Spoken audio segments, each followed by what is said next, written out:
थक गए क्या? जो थके हैं वो लोग हाथ उठाइए।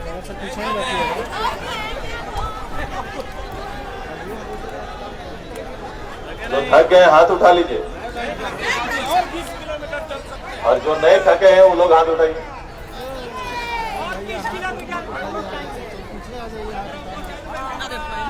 सभी लोग एक दूसरे का हाथ का दूरी बना लीजिए, एक दूसरे का हाथ पकड़ के खड़े हो जाइए मैदान में। सभी कोई उतना दूरी बना लीजिए और उस हिसाब से खड़े हो जाइए जल्दी से।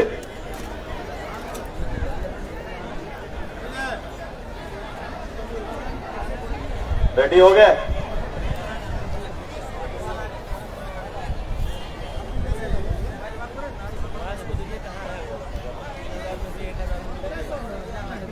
रेडी हो गए आप सभी?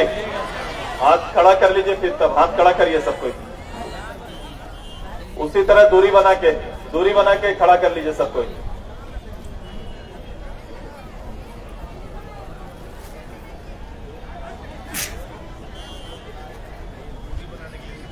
आज सबसे पहले नारा करेंगे, भारत माता की जय, भारत माता की जय, झारखंड जय, झारखंड जय, झारखंड।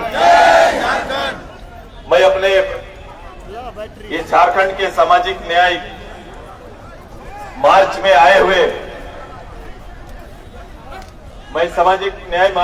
हुए, आप सभी इस राज्य के विभिन्न पंचायतों से, विभिन्न गांवों से, जिले से आए हुए तमाम हजारों हजार की तादाद में इस यात्रा में शामिल हुए पदाधिकारियों का मैं जोरदार अभिनंदन करता हूं। आप सभी का स्वागत करता हूं और आप सभी को जोहार करते हैं।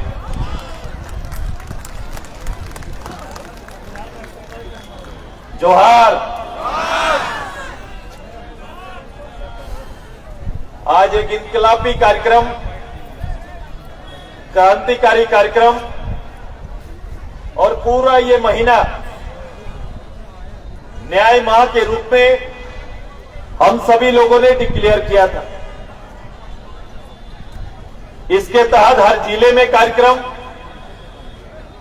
सामाजिक रूप से कार्यक्रम पूरे प्रदेश भर में आहूत किए गए, लगातार कार्यक्रम चला है। और आज फिर से अंतिम दिन हम सभी राज्य की राजधानी में एकत्रित हुए हैं और ये हजारों कार्यकर्ता राज्य के संपूर्ण आबादी का और राज्य के चुनौतियों का, सरकार के खिलाफ में, सरकार के नीतियों के खिलाफ में आज ये पूरा बापू वाटिका से लेकर हरमू मैदान तक का कदमताल कार्यक्रम हम सभी लोगों ने किया है। ये कार्यक्रम संदेश है, ये कार्यक्रम माध्यम है, ये कार्यक्रम के द्वारा हमने राज्य के तमाम जनता की भावना को एकत्रित करने का और राज्य के अंदर एक नया इनकलाब तैयार करने का एक जज्बे की शुरुआत की है। क्योंकि जिस जगह पर खड़ा होकर हम बोल रहे हैं, इस जगह से सरकार को और जगाने का काम नहीं होगा। हम यहां पर सरकार को जगाने के लिए आए नहीं, सरकार को प्रारंभ में जगाया जाता है, मध्य में जगाया जाता है, अंत में नहीं जगाया जाता। इसलिए जो काल है, अभी जो समय आ गया, एक सरकार, मैंने कहा था प्रथम बार की झूठ की बुनियाद पे बना सरकार, आज 40 महीना बाद मेरी उसी बात को आज बैठकर झारखंड का कोई भी राजनीतिक चिंता करने वाला, चिंतन करने वाले बैठ के अगर सोचेंगे तो निश्चित रूप से मेरे कहे गए उस सरकार के बहुमत पर दिया गया बयान यथावत रूप से सत्य साबित होगा। क्योंकि जहां पर हम खड़े हैं, मैं कह रहा कि मैं सरकार को जगाने नहीं आया। सरकार को जगाने का समय हाउस के अंदर और बाहर हमने लगातार किया है, लेकिन आज हम जनता को जगाने के राह पर आगे बढ़ चुके हैं। क्योंकि एक सरकार का, मैंने कहा, कार्यकाल 60 महीना का होता है। 60 महीने के कार्यकाल का 40 महीना जिस सरकार का बीत गया, उसे जगाया नहीं कहते हैं। आपकी निद्रा जब 10 बजे रात से 5 बजे सवेरे तक का होता है, यदि कोई आपको रात के 11 बजे, 12 बजे, 1 बजे जगाता है तो आप बोलेंगे जगा दिया। लेकिन कोई भोर के 4 बजे जगाने नहीं जाता है, वो तो उठने का समय हो गया। आज जब हम यहां पर आए हैं, मैं उस समय आके यहां पर खड़ा हूं कि अब झारखंड की जनता को खड़ा होने का समय आ गया है। उस समय आके आपसे हम बात कर रहे हैं, वो समय आ गया। क्योंकि चुनावी वर्ष के नजदीक हम आ गए। अब राज्य को जनमत देना है, राज्य को इस सरकार का मूल्यांकन करना है, राज्य को इस सरकार के बारे में चिंता करके कहीं न कहीं आने वाले 2024 के पार्लियामेंट और असेंबली के लिए लाइन में खड़ा होकर फिर से नया जाना देने का समय आ गया। आ गया कि नहीं बोलो? आ गया ना। हम 24 कुछ महीने बाद 24 के दहलीज पर आ जाएंगे। अब देखो इस सरकार की उपलब्धि और परिणाम। मैं इसीलिए आज एक बात पर सबसे ज्यादा जोर देने का काम करेंगे। पता नहीं, मैं ये पब्लिक से भी, आपके माध्यम से जनता से भी बात कर रहा हूं। मैं आपके माध्यम से राज्य की जनता को संबोधन कर रहा हूं। ये पद यात्रा, हमारा कार्यक्रम, हमारा 7 सूत्री मांग का मूल आधार है। सामाजिक न्याय और सामाजिक न्याय करने वाले या उस समाज के लोगों द्वारा, बहुतायत जनसंख्या द्वारा इस सरकार का गठन किया गया है। मानसिकता लोगों की बिल्कुल वही थी कि ऐसी सरकार आएंगे, ऐसी सरकार का नेतृत्व अगर आएगा, ये गठबंधन आएगा, तो निश्चित रूप से कहीं ना कहीं हमारे मूल विषय पर भार देंगे, मूल विषय पर जोर देंगे। क्योंकि सरकार ने यही झूठा आश्वासन दिया था। सरकार जब आई या सरकार आने से पहले जिन विषयों को रखा था, 40 महीना बीत गए। जिस सरकार में बैठकर सरकार का मुखिया उस राज्य का स्थानीय नीति, नियोजन नीति, विस्थापन नीति, आंदोलन का नीति, आंदोलनकारियों के लिए कहा था कि नीति बनाएंगे, ये एक भी नीति बना पाए क्या? ये एक भी नीति तैयार हुआ क्या? सरकार ने कहा कि मैं नीति आधार पर नौकरी दूंगा। न सरकार की नीति बनी, न यहां के लोगों को नौकरी मिला।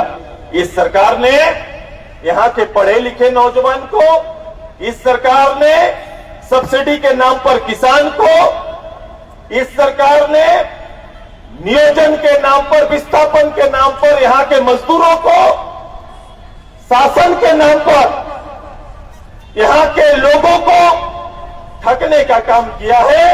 यह सरकार ने किसी भी स्तर पर, मैं बड़ाई कहां करूं, किस बात का करूं कि सरकार ने क्या काम किया।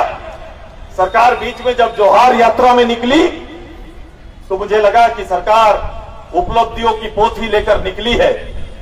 जब विधानसभा के बाहर कैबिनेट का निर्णय होने लगा और फिर प्रायोजित रूप से रंग, गुलाल, अबीर, ढोल बजने लगे थे, ये दृश्य को भी पूरे झारखंड की जनता ने देखा है, जोहार यात्रा को भी देखा है। और सब देखने के बाद अंततः जोहार यात्रा बंद हो गया, नियुक्ति के लिए विज्ञापन निकला, बंद हो गया। एक भी काम इस प्रदेश में हुआ नहीं, एक भी लोगों की जरूरत पूरी नहीं हुई। ये सरकार, मैं तो कहता हूं कि प्रयोग के लिए सरकार नहीं बनता जी। यहां पर मंत्री, मुख्यमंत्री का लर्निंग स्कूल नहीं है गवर्नमेंट, बल्कि जो लोग सरकार चला सकते हैं उनको ही सत्ता में आने का हक है। ये समय इस विषय का। सरकार सीखने आने के बाद सीखने का जगह है क्या कि मंत्री बनेंगे सीखेंगे, मुख्यमंत्री बनेंगे सीखेंगे? यह भारत की राजनीति, भारत के लोकतंत्र को पीछे मुड़ के देखो कि जो लोग इसमें जानकार लोग, जो लोग इसमें दक्ष होते थे, जिनको भारत के संविधान का और संविधान के दायरे में देश को आगे बढ़ाने का जज्बा होता था, नेतृत्व क्षमता होता था, उन्हें देश की कमान और राज्यों की कमान दी जाती है। यहां तो ऐसे ही चले, यहां तो ऐसे ही आए, ऐसे ही बैठ गए। ये लर्निंग स्कूल नहीं है, ये राज्य की राजनीति के लिए बड़ा चिंता का विषय है। इस राज्य के अंदर सामाजिक, आर्थिक और राजनीतिक क्षति हुआ है प्रदेश का। इस दुर्गति के लिए कोई और दूसरा नहीं, ये सरकार और सरकार में बैठे लोग जिम्मेदार हैं। ये जवाबदेही हमारी बड़ी है कि राज्य के लोकतंत्र को स्थापित करने का अधिकार, यहां के लोगों को हक अधिकार दिलाने का केवल और केवल काम अब राज्य की जनता कर सकती है, ये सरकार नहीं कर सकती है। ये सरकार के इर्द गिर्द की स्थिति तो देखो। सरकार कह रही है कि मैं आदिवासी हूं, इसलिए मुझे तंग किया जा रहा है। इसको तो बड़ा गौर से मैंने लिया कि कहीं शायद हेमंत जी के साथ ऐसे ही किया जा रहा है क्या। तो फिर मैंने गौर फरमाया, पूरे भारत सरकार की एजेंसियां हमें तंग कर रही है। मैंने कहा इन्हें तंग कर रही है तो भाई साहब मैं उल्लेखित कर रहा हूं कि एक राज्य भी एक शासन है, राज्य के अंदर भी विधि व्यवस्था के लिए पुलिस है, सीआईडी है, बहुत तरह की एजेंसियां हैं। मैं खोल के देखा 3.5 साल में, आप पूरे राज्य की जनता देख लो, सारे अखबार पलट लो तो आप उसमें देखेंगे एक भी पदाधिकारी को, एक भी कर्मचारी को किसी स्तर पर भ्रष्टाचार के मामले में 3.5 साल में इस सरकार ने एक सजा कहीं पर दिया है तो आप खोल के देख लीजिए।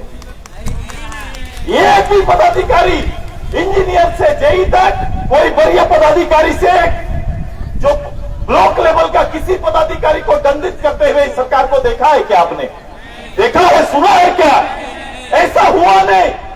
तो इसका 2 उपाय है या 2 निष्कर्ष है। इसका निष्कर्ष यही है कि शायद सभी पदाधिकारी बहुत ईमानदारी से इस प्रदेश की सेवा कर रहे हैं, इसलिए कोई पदाधिकारी भ्रष्ट दिख नहीं रहा है, इसलिए कोई पदाधिकारी पर कार्रवाई नहीं हुआ। ऐसा ही होगा, ऐसा ही होगा ना। मैंने कोई पदाधिकारी, सब पदाधिकारी ईमानदार पदाधिकारी बैठा हुआ है, इसलिए कोई गलती ही कर नहीं रहे हैं, इसलिए इनको कोई सजा नहीं मिल सकता। ऐसा है क्या? ऐसा है क्या प्रदेश में? तो मैं तो चुनौती देता हूं, मैं आज भी मन से दे रहा हूं और खुलेआम कहते हैं कि राज्य का सर्वोच्च पद से लेकर एक अदना कर्मचारी तक सत्ता के जिस पद पर बैठे हैं, बिना अनुदान और दान का कोई काम नहीं हो रहा है। यही हुई सरकार की सच्चाई। तो क्यों ये दूसरा रास्ता अपनाया? क्यों कार्रवाई नहीं हो रही है? इसलिए कार्रवाई नहीं हो रही है क्योंकि कार्रवाई के लिए पहला कार्रवाई पहले हो गया है। कार्रवाई के लिए कोई जगह खाली नहीं रहा क्योंकि हर पद का बोली लगा है। सरकार के बैठे हर पदाधिकारी का हर पद का बोली लगा, जिसका बोली आगे क्या होता था कि योग्य पदाधिकारी को पदों पर लाया जाता था। जो सबसे योग्य होगा उसे सबसे बड़ा दायित्व दिया जाएगा। लेकिन आज के दिन में है कि जो सबसे ज्यादा, हम नहीं बोलेंगे, क्या है, क्या कर सकता है? योग्यता का मापदंड क्या है? योग्यता का मापदंड उसका कोई रिकॉर्ड, काम, पिछला हिस्ट्री, इतिहास नहीं है। उसका अच्छा काम उसकी योग्यता नहीं है। उसका क्या योग्यता होना चाहिए? यार जोर से बोलो, सुनाई नहीं दे रहा है। क्या होना चाहिए? आज के समय सरकार का सबसे बड़ा योग्य पदाधिकारी कौन होगा? जो जिस पद में जितना ज्यादा दान के लिए तैयार होगा वही सबसे योग्य पदाधिकारी होगा। इसीलिए मैंने कहा जिस सरकार ने भ्रष्टाचार को ही शिष्टाचार बना दिया, उस सरकार कभी भी भ्रष्टाचार के नाम पर कोई कार्रवाई कर सकता है क्या? कार्रवाई कर सकता है क्या? नहीं कर सकता, इसलिए कोई कार्रवाई नहीं किया। तो ये चाहते हैं हम जैसा चल रहे हैं, हम जैसा देख रहे हैं, पूरा देश को वैसा ही देखना चाहिए। ये कह रहे हैं इसलिए जब अब भारत सरकार की एजेंसियां यहां घुसकर यहां लोगों को चिन्हित करके जब काम करना प्रारंभ कर रही है, तो हमारे लोग कहीं ना कहीं एक चादर ओढ़ के सामने मुझे दुखी किया जा रहा है का नारा लगा रहे हैं कि नहीं लगा रहे? अब आइए, इस जिसका चादर पहन के घूम रहे उसी समाज को सबसे ज्यादा ठगने का काम किया है। मैं कह रहा हूं कि सबसे ज्यादा एसटी, एससी, ओबीसी, सबसे ज्यादा प्रदेश में इन तीनों समाज का नुकसान करने का काम सरकार कर रही है। क्योंकि जिस पद पर जाना था और जिसके लिए रिजर्वेशन था, वो पद पे जाना यही वर्ग के लोग सबसे ज्यादा जाते, आज वो नौकरी से वंचित हैं। मैंने कहा था इस सरकार ने आज और कल दोनों का नुकसान किया है।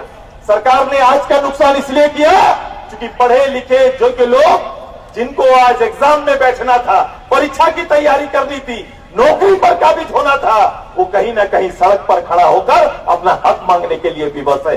विवश है कि नहीं विवश है? और जब वो हक मांगने आए तो यही सरकार लाठी दिखाने का काम कर रही है, माथा फोड़ने का काम कर रही है। कर रही है कि नहीं कर रही है? बोला 1932 लागू करेंगे, ये 2023 लागू कर दिया। लागू किया कि नहीं? 32, मुझे लगा 1932 लागू करेंगे। लोगों को लग रहा था कि नहीं? शायद गिनती भूल गए, 2-3 कर दिए। कर दिए कि नहीं? 2-3 कर दिए, साल बदल दिए। नया फॉर्मूला आया है, पुराना सारा फॉर्मूला खत्म, 60-40 का फॉर्मूला आया है। सरकार के मुख्यमंत्री कभी भी किसी जगह पर खड़ा होकर उन्होंने कभी ये बोला कि ये 60 क्या है, 40 क्या है, कभी बताया? कभी सुना है? कभी नहीं बताया। और उन्होंने ही घोषणा किया कि इस प्रदेश के सरकारी नहीं, गैर सरकारी संस्थानों में भी 75% रिजर्वेशन देने का काम करेंगे। मतलब जो गैर सरकारी संस्था है वहां भी 75% स्थानीय को जगह देने का काम करेंगे। बताओ, स्थानीय को जगह देंगे। जो सरकार स्थानीय तय ही नहीं किया है वो स्थानीय को वहां जगह देगा। ये मैं कल बोल रहा था किसी को, मैं बोला ये किस तरह का लग रहा है, ये बात किस तरह का लग रहा है? देखो कल अखबार में आया, अभी इधर मैं देख रहा था कि सरकार एम्बुलेंस क्या एम्बुलेंस?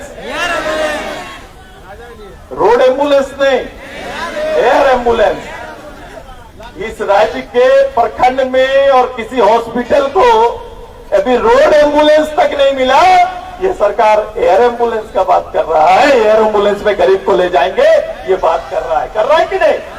एयर एम्बुलेंस में ले जाएंगे। अब बताओ, इसका वो जो खिचड़ी पका रहा था बीरबल जी का था, वही था ना? क्या था उसमें? खजूर के पेड़ के ऊपर हंडी लगा के नीचे आगे जला के बोल रहा था मेरा खाना पक रहा है। इस प्रदेश को उसी रूप से दिखा रहे हैं, वही ना दिखा रहे हैं? ये बीरबल का खिचड़ी पका रहे हैं, ये बीरबल का खिचड़ी पकाने की तैयारी मुख्यमंत्री जी कर रहे हैं और हम लोग आश्वस्त किनारे बैठे हैं। जनता को खिचड़ी पकेगा और आपको खिलाएंगे, यही सरकार आश्वासन देने का काम कर रही है कि नहीं? ये स्थिति है, ये राज्य का हालत है, ये राज्य का पूरे प्रदेश का इस हालत को कहीं ना कहीं इससे निकलने की तैयारी इस प्रदेश की जनता को करना पड़ेगा और इसके लिए आजसू पार्टी को तैयार रहना पड़ेगा। ये दायित्व आपका है, ये दायित्व हमारा है। ये पदयात्रा लोगों को जगाने और आह्वान करने के लिए, इस प्रदेश के 3 करोड़ जनता को उसके हक अधिकार के लिए फिर से नए गुलाम के तैयार करने के लिए आज का ये कार्यक्रम हम लोग ने रखा है। तैयार है कि नहीं? तैयार है ना सभी लोग? देखो, हमने इस कार्यक्रम को सामाजिक न्याय कार्यक्रम रखा। सामाजिक न्याय कार्यक्रम में देखो कहां ठगे गए हम। सरकार ने कहा कि मैं आदिवासियों का आरक्षण बढ़ाएंगे, बोला 26 से 28 कर देंगे, शेड्यूल कास्ट को 14 कर देंगे 10 से, बैकवर्ड का 14 है तो मैं 27 ले जाऊंगा। मैं बोला कि ये गवर्नर है, ये भारत के अंदर शक्ति किसी एक व्यक्ति पर निहित नहीं है। संचालन पदाधिकारी चुने जाते हैं, राज्यपाल की ताकत से चलने वाला संचालन पदाधिकारी मुख्यमंत्री जी होते हैं। कभी कभी सरकार में बैठे व्यक्ति, मैंने कहा कि कोई व्यक्ति सीखने आया है, इसीलिए मैं कह रहा हूं, बैठे व्यक्ति को इस बात का शुद्धि होना चाहिए, जानकारी होना है कि मैं जो बोलूंगा वो कानून नहीं बन सकता। सरकार के अधीनस्थ लोग आपकी बात के अनुसार वो कागज बना सकते हैं, लिख सकते हैं, कोई अच्छे अधिकारी होंगे तो राय भी डाल देंगे। लेकिन आप क्या कर रहे हैं कि ये ऐसा नहीं, किसी को आप चाहे 2% बढ़ाना, 4% बढ़ाना, 10% बढ़ाना मौखिक होता नहीं। भारत सरकार ने कहा है और खासकर इस विषय पर सुप्रीम कोर्ट का जजमेंट है। उन्होंने कहा है कि राज्य के अंदर आरक्षण तय करने का अधिकार राज्य सरकार को है, लेकिन राज्य सरकार को उसके कारण बताने पड़ेंगे, उसका कोई ना कोई सरकारी संस्था से एग्जामिन करना पड़ेगा, टेस्ट तैयार करना पड़ेगा। सामाजिक आर्थिक रूप से पिछड़े लोगों को लाभ देना चाहते हैं तो कहीं ना कहीं सामाजिक आर्थिक शैक्षणिक रूप से पिछड़े, ये तीनों टेस्ट आपको कराने पड़ेंगे, तब जाके ये होगा। सरकार ने कोई संस्था बनाकर अगर 2% आबादी मेरे ट्राइब का बढ़ा, उसका कोई मूल्यांकन किया क्या? कोई शेड्यूल कास्ट का मूल्यांकन किया क्या? या फिर सामाजिक लोग जो ओबीसी के लोग हैं, इनका कोई मूल्यांकन प्रदेश के अंदर हुआ क्या? बताओ, हुआ है क्या? अब देखो, ये आजसू पार्टी ही है, न केवल सदन में, न केवल सड़क पर, बल्कि सुप्रीम कोर्ट तक चुनौती देने वाला एक मात्र पार्टी वो आजसू पार्टी है। तब जाके आज ये संभव हुआ।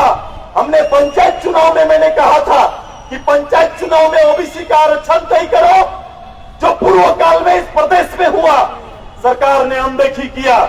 उसी तरह नगर इकाई का चुनाव हुआ, होने का था, सरकार ने फिर अनदेखी करके आगे बढ़ने का काम किया था। हमने चुनौती दिया, पिछले बार ही पंचायत में हम सुप्रीम कोर्ट तक गए थे। मैं अपने सांसद साहब को धन्यवाद देता हूं कि उन्होंने वहां सदन से लेकर सांसद भवन तक एक कहीं न कहीं जाकर इस लड़ाई को पूर्ण रूप से स्थापित करने का काम किया। आज ये हुआ कि प्रथम बार सुप्रीम कोर्ट ने पिछले आदेश को दोहराते हुए राज्य सरकार को यह सूचित किया कि सबसे पहले राज्य के अंदर नगर चुनाव करने से पहले वहां के लोगों का ट्रिपल टेस्ट करा लीजिए, ओबीसी का आरक्षण पहले तय करिए, तब जाके आप चुनाव करा सकते हैं। ये सरकार बाध्य हुई आजसू की लड़ाई के बदौलत। अब आने वाला समय में जब भी नगर इकाई का चुनाव होगा, पंचायत का चुनाव होगा, तो ओबीसी को आरक्षण देना पड़ेगा, ये तो सुनिश्चित हो गया। लेकिन देखो निर्णय सरकार का निर्णय देखो, ये भी नगर का चुनाव नहीं हो पाया समय पर। इसके लिए जिम्मेदार कौन? सरकार जिम्मेदार है। अगर सरकार जिम्मेदार है तो सरकार को जिम्मेदारी लेते हुए पहले तो समय सीमा के अंदर ये ट्रिपल टेस्ट कराना है। दूसरा, सरकार को समय के अंदर ये संस्था को चलाने के लिए कभी भी अधिकारी को चीफ नहीं बनाना चाहिए। जैसे पंचायत चुनाव का एक्सटेंशन हम लोगों ने 2 बार दिया, उसी तरह नगर चुनाव को भी एक्सटेंशन देना चाहिए। वहां बैठे लोग जब तक चुनाव अगला सरकार का कार्यवाही सरकार की कमेटी पूरा ना करे, तब तक कहीं ना कहीं शासन में बैठे लोगों से नहीं बल्कि जनप्रतिनिधियों के माध्यम से हमारा निगम का काम चलते रहना चाहिए। ये सरकार को निर्णय लेना चाहिए। लेकिन सरकार ने ऐसा नहीं किया। सरकार ऐसा नहीं कर रही है क्योंकि ये सरकार को लोगों का भाव मोल पता नहीं। सरकार की कोई जवाबदेही नहीं, किसी स्तर पर इस प्रदेश में आपके लिए सोचने वाला नहीं। ये देश में सरकार का गरिमा, राजनीतिक गरिमा, यहाँ के लोग देखेंगे छोटा छोटा मामला को लेकर त्राहिमाम कर रहे हैं। कोई एक जवाबदेह जिम्मेदार ना अधिकारी ना जिम्मेदार कोई राजनेता आपको कहीं मिलेगा। इसलिए ज्यादा जरूरी और ज्यादा जवाबदेही आजसू पार्टी का है। आइए, केवल वोट के लिए नहीं, इस राज्य को एक नई ऊंचाई तक पहुंचाने के लिए जनमत संग्रह करने का और एक सही दिशा में एक जनादेश तैयार करने के लिए आजसू को राज्य के हित में कदम ताल करना पड़ेगा, मेहनत करना पड़ेगा और इस राज्य को आगे बढ़ाना पड़ेगा। ये तैयारी हमारी होनी चाहिए। तैयार है ना? मैं इसीलिए कहता हूं, तैयार है ना? आप सभी लोग तैयार है ना? ये लड़ाई को राज्य को नई दिशा देना है तो मैदान में रहना पड़ेगा, वरना वोट के सौदागर इंकित जी ठीक बोल रहे थे। चूंकि राजनीति को आज प्रबंधन से लोग चलाते हैं। आजसू चाहती है कि राजनीति विचारों से चले, प्रबंधन से नहीं, विचार से चलना चाहिए। और इसीलिए इस सरकार का दोनों चीज खराब है। इस सरकार की प्रारंभ से ही नीयत खराब थी, इसलिए कोई नीति भी ठीक नहीं बनता है। जिसका नीयत खराब होगा उसका नीति अच्छा बनेगा क्या? बनेगा क्या? तो सरकार की नीयत खराब, इसलिए नीति भी खराब है। आइए हम लोग सब मिलकर एक बड़े उलगुलान की तैयारी करेंगे। ये लड़ाई यहां से लेकर जिला, जिला से लेकर पंचायत चौपाल तक जाएगा। आने वाला 20 महीना ये हेमंत सोरेन को चुप बैठने नहीं देंगे। यही इनकलाब और उलगुलान के लिए हम लोग सब आए। तैयार है ना? 20 महीना बचा हुआ है सरकार शेष, सरकार का शेष और हमारा समर का भी शेष 20 महीना बचा हुआ है। तैयार है ना? तब तो इतनी चलती धूप में कोई राजनीतिक दल कार्यक्रम करना नहीं चाहता है। मुझे कई लोग कह रहे थे कि कार्यक्रम नहीं चल रहा है। मैं बोलो सरकार आज के दिन में, यही सरकार पहले बात कर रही थी, सरकार का विकास सरकारी खंभों में नजर आता है। मैंने कहा सरकार का विकास कहां आता है? सरकारी खंभों में इश्तेहार के रूप में नजर आ रहा है। इसके अलावा सरकार नहीं। सरकार मतलब हेमंत सोरेन और अपना परिवार समझते हैं। सरकार मतलब पब्लिक नहीं, सरकार मतलब हेमंत जी का विकास ही ये राज्य का विकास मानक बन चुका है। आइए इस मानक और मिथ्या को तोड़ने के लिए एक नए इनकलाब की तैयारी करेंगे। तैयार है सभी? चलो खड़े हो जाइए, आइए सबको। हमारा 7 सूत्री मांगे। इस राज्य में जातीय जनगणना होना चाहिए ना? इस राज्य में जातीय जनगणना होना चाहिए ताकि सही आबादी का पता चले और सही आबादी के आधार पर आरक्षण तय हो सके, तब जाके ये काम हो सकता है। हम लोग ने कहा था कि स्थानीय नीति नियोजन नीति, इसका मूल आधार खतियन होना चाहिए और खतियन के आधार पर ही तय करना चाहिए किस प्रदेश, किस राज्य में, जिस जगह पर जब अंतिम सर्वे हुआ, अंतिम सर्वे को आधार बनाकर ये काम होना चाहिए। हमारा प्रदेश में हमारे समाज को सारना कोड लागू होना चाहिए ना? होना चाहिए कि नहीं? सारना कोड के लिए हम लोग लगातार प्रयासरत हैं। उसकी हर लड़ाई पर खड़ा होकर सारना कोड के हम नेतृत्व और उसके नेतृत्व करने का, उसको आगे पहुंचाने का, मंजिल तक पहुंचाने के लिए हम समय पर और जगह पर, हर स्तर पर इस बात को पहुंचाएंगे ताकि हमारे लोगों की भावना सरकार तक पहुंचे और सरकार इस पर निर्णय ले सके। झारखंड आंदोलनकारी हाशिए पर, कभी बाबू वाटिका पर, कभी विधानसभा के बाहर आप लगातार देखते होंगे। यही हर्ष है, यही आंदोलनकारी का, पार्टी कहलाने वाले का यही परिणाम है। आइए इस राज्य के लिए जिन लोगों ने कुर्बानी दी, इस राज्य के लिए जिन्होंने अपना सब कुछ निछावर कर दिया, उस राज्य के लोगों के लिए, उस राज्य के अगवा लड़ाकों के लिए जो शहीद हुए, उनके सम्मान के लिए, और वो परिवार, जो परिवार के लोग नहीं रहे, उस परिवार के लिए और उनके बच्चों के लिए लगातार पार्टी संघर्ष करेगी और उसको अच्छा सम्मान प्रदेश के अंदर देने का काम करेगी। ये तैयारी हम लोग करने जा रहे हैं। इस राज्य के पूरे बेरोजगार की सेना, ये भी प्रतिष्ठान, ये सरकारी नौकरी रख दीजिए। राज्य की तरक्की के लिए कोई मापदंड नहीं। 3.5 साल में 40 महीना में एक भी कोई प्राइवेट लिमिटेड कंपनी इस प्रदेश में आया नहीं, ना कहीं 1000 नए रोजगार का सृजन तक सरकार नहीं कर पाई। जो सरकार ये नहीं कर पाती है, उस सरकार को पद में बैठने का नैतिक अधिकार खत्म कर दिया है। ये नैतिक अधिकार नहीं है। बहुमत पर आप बैठ सकते हैं, लेकिन नैतिक रूप से इस सरकार में बैठने का आपको कोई अधिकार नहीं है। इसी बात को लेकर एक बड़ा लड़ाई के लिए लगातार हमारा कार्यक्रम चलेगा, इनकलाब चलेगा। यही आह्वान करने के लिए आइए आजसू पार्टी जिंदाबाद, जिंदाबाद, जिंदाबाद। बताओ पूरे राज्य में 3 करोड़ तक पहुंचेगा क्या? आवाज होना है, आवाज आना चाहिए। प्रदेश में लड़ता हुआ नौजवान, लड़ती हुई महिलाएं, लड़ता हुआ बुद्धिजीवी वर्ग दिखना चाहिए। तैयार है ना सब कोई? इनकलाब जिंदाबाद, इनकलाब जिंदाबाद, इनकलाब जिंदाबाद, आजसू पार्टी जिंदाबाद, आजसू पार्टी जिंदाबाद, जय झारखंड। कोना साहेबगंज से लोग आए यार। चलो चलो, ये 2 बार जय झारखंड, भारत माता की, भारत माता की, जय झारखंड। बहुत बहुत धन्यवाद, बहुत बहुत आभार आप सभी का। जोरदार ताली।